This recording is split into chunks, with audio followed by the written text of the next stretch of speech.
అసలు వేద మహర్షి సరస్వతి దేవికి శాపం ఎందుకు ఇచ్చిండు, ఏమని ఇచ్చిండు మీకేమైనా తెలుసా? పురాణాల ప్రకారం బద్రీనాథ్ క్షేత్రం అనేది ఎవరిది? విష్ణుమూర్తిదా, శివయ్యదా? బద్రీనాథ్ క్షేత్రంలో ఆదిశంకరాచార్యుల ఇంపార్టెంట్ పాత్ర ఏంటి? కాశీ, గంగోత్రి లాంటి ముఖ్యమైన ప్రదేశాలు ఉన్నప్పటికీ బద్రీనాథ్ లో పిండ ప్రదానాల ప్రత్యేకత ఏంటి? ఇలాంటి ఇంకా ఎన్నో ప్రశ్నలకు సమాధానమే ఈ వీడియో పూర్తిగా చూడండి. హాయ్ ఫ్రెండ్స్, అందరికి గుడ్ మార్నింగ్. ఫైనల్ గా అయితే కేదార్నాథ్ ట్రిప్ అయితే అయిపోయింది. కార్ మాట్లాడుకుని డైరెక్ట్ గా బద్రీనాథ్ వెళ్తున్నాం. బద్రీనాథ్ వెళ్లే టైంలోనే అక్కడ ఉన్న కొన్ని లొకేషన్స్ ఉన్నాయి, అవి కూడా విజిట్ చేస్తాం. స్కంద పురాణం ప్రకారం బద్రీనాథ్ క్షేత్రంలో శివపార్వతులు నివసించేవారు. అదే టైంలో విష్ణుమూర్తి ధ్యానం చేయడానికి ప్రదేశం కోసం వెతుకుతుండగా ఆయనకు శివపార్వతులు ఉండే ప్లేస్ అనేది నచ్చుతుంది. అప్పుడు విష్ణుమూర్తికి ఏం చేయాలని ఆలోచించి ఒక ఉపాయం వచ్చింది. అప్పుడు ఏం చేశాడంటే చిన్న పిల్లవాడిగా రూపం మార్చుకుని పార్వతీ పరమేశ్వరుడు ఉంటున్న చోటికి వచ్చాడు. మీకు అందరికి తెలుసు కదా పార్వతీ మాతకి పిల్లలంటే ఎంత ఇష్టమో. అలా పసివాడిని చూసి పార్వతీదేవి శివయ్య ఎంత చెప్పినా వినకుండా బాబుని తీసుకుని లోపలికి వెళ్ళిపోయింది. ఒక రోజు శివపార్వతులు ఇద్దరు కలిసి నది ఒడ్డుకి వెళ్లడం గమనించిన విష్ణుమూర్తి లోపడే ఉండి గడిపెట్టుకున్నాడు. తిరిగింటికి వచ్చిన శివపార్వతులకు బాబు లోపల గడిపెట్టుకోవడం చూసి ఆశ్చర్యపోయారు. ఇదంతా గమనిస్తున్న శివుడు పార్వతీదేవికి బాబు రూపంలో ఉన్నది విష్ణుమూర్తి అని, ఇక నుంచి మనం హిమాలయ కొండల్లో ఉన్న కేదార్నాథ్ లో ఉండాలని చెప్పాడు.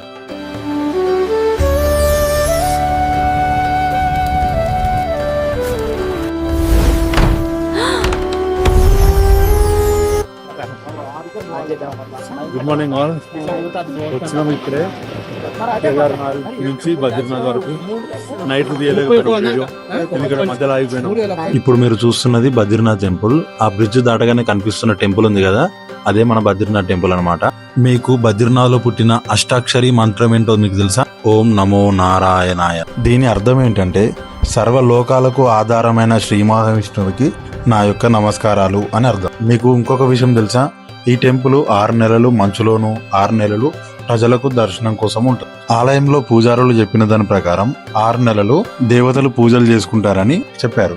ఆలయ సాంప్రదాయం ప్రకారం ఆదిశంకరాచార్యులు నారదకుండు నుండి బద్రీనాథుడి దివ్య విగ్రహాన్ని 8వ శతాబ్దంలో వెలికి తీసి మళ్ళీ ప్రతిష్ఠించారని చెప్తారు. ఇప్పుడు మనం దర్శనం కోసం లైన్ లోకి వెళ్ళబోతున్నాము. లైన్ లో చాలా ఫ్రాడ్స్ జరుగుతాయి, చూసుకోండి మీరు. ఫ్రాడ్ అని ఎందుకంటున్నానంటే మీరు లైన్ లో ఉన్నప్పుడు వస్తువులు అమ్మే వాళ్ళు మీకు ఆ వస్తువు అవసరం లేకున్నా కూడా బలవంతంగా కొనేలా చేస్తారు. జాగ్రత్తగా ఉండండి మీరు. ఇప్పుడే బద్రీనాథ్ వీడియో దర్శనం కంప్లీట్ అయింది. కాకపోతే ఇక్కడ మూడ ఫోటోలు కానీ వీడియోలు కానీ ఏమి తీయడం లేదు, ఫోన్లు లాగేసుకుంటున్నారు అనమాట. అందుకే ఇక్కడ సైడ్కి వచ్చి మీకోసం తీస్తున్నాము. ఈ టెంపుల్ ఇక్కడే ఉందన్నమాట, దేవుడి విగ్రహము. అసలు బద్రీనాథ్ క్షేత్రంలో చూడాల్సిన ముఖ్యమైన ప్రదేశాలు ఏంటియో తెలుసా? ఒకటి తప్తకొండ్, ఒకటి నారదకొండ్, ఇంకొకటి బ్రహ్మకపాల్. తప్తకొండ్ అంటే బద్రీనాథ్ ఆలయం కింద ఒక చోట ఊటలాగా ఒకటి ఏర్పడింది అనమాట. అందులో ఇక్కడ ఎంత చల్లగా ఉన్నా సరే అందులో మాత్రం వేడి నీళ్ళు మాత్రమే వస్తాయి. అది ఎలానో ఎవరికి తెలీదు. ఫైనల్ గా ఆ బద్రీనాథుడి దర్శనం కూడా మంచిగా అయింది. ఒక్కసారి కాదు 4 సార్లు అయింది దర్శనం. చాలా బాగా అయింది, చాలా బాగా జరిగింది. ఒకసారి వెనకాల ఉన్న టెంపుల్ చూడండి. లోపల ఫోటోస్ అలా లేవు కాబట్టి తీసుకోలేకపోయాం. ఒక్కసారి రండి, మళ్ళీ లైఫ్ లో ఒక్కసారి విజిట్ చేయాల్సిన టెంపుల్ ఇది. కన్ఫర్మ్ రండి. బద్రీనాథ్ కానీ కేదార్నాథ్ కానీ చార్ధామ్ కానీ ప్రతి ఒక్కరు రావాల్సిందిగా కోరుకుంటున్నాం. టెంపుల్ నుంచి బయటికి రాగానే ఇక్కడ ఒక తను రుద్రాక్ష కాయల నుంచి రుద్రాక్షలు తీస్తున్నాడు. రేట్ వచ్చేసి జస్ట్ 20 రూపీస్ అని చెప్పాడు.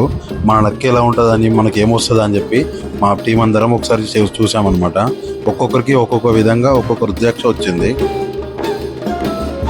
ఇప్పుడు మనం తప్తకొండ గురించి, నారదకొండ గురించి తెలుసుకున్నాం కదా. ఇప్పుడు బ్రహ్మకపాలం గురించి తెలుసుకుందాము. బద్రీనాథ్ గుడి పక్కన ఉండే అలకనంద ప్లేస్ ని మనం బ్రహ్మకపాలం అని పిలుస్తాము. ఇక్కడ చేసే పిండ ప్రదానానికి చాలా ప్రత్యేకత ఉంది. స్కంద పురాణం ఇంకా విష్ణు పురాణం ప్రకారం ఇక్కడ పూజలు చేస్తే చనిపోయిన పూర్వీకులకు, పెద్దలకు శాశ్వత ఆత్మశాంతి కలుగుతుందని, మోక్షం లభించి వాళ్ళ పునర్జన్మ చక్రం నుండి విముక్తి పొంది వైకుంఠంలో స్థానం పొందేలా చేస్తుందని హిందువుల సాంప్రదాయం చెబుతుంది.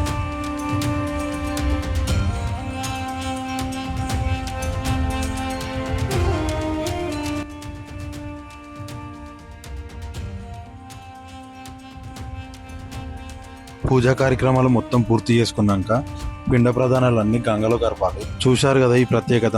మీకు చేయాలని అనిపిస్తే బద్రీనాథ్ క్షేత్రం వెళ్ళినప్పుడు తప్పకుండా చేయండి. ఈ ఛానల్లో మన వీడియోస్ చాలా మంది సబ్స్క్రైబ్ చేసుకోకుండానే చూస్తున్నారు, కొంచెం సబ్స్క్రైబ్ చేసుకోవచ్చు కదా ఫ్రెండ్స్. ఇప్పటిదాకా మీరు బద్రీనాథ్ స్టోరీ విన్నారు కదా.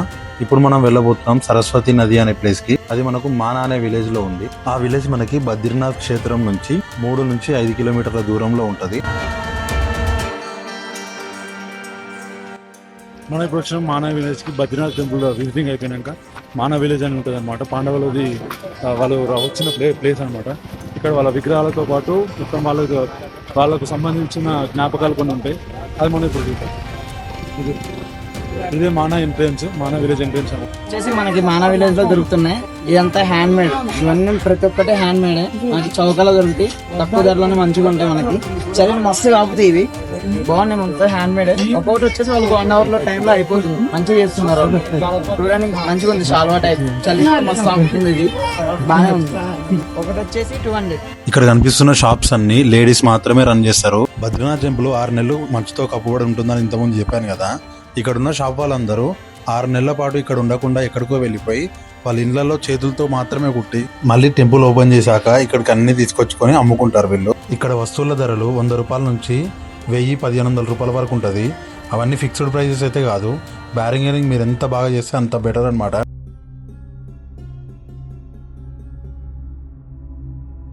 ఇప్పుడు మీరు చూస్తున్నది సరస్వతి నది. దీని గురించి ఫుల్ డీటెయిల్స్ అనేది ఇప్పుడు మనం తెలుసుకుందాము.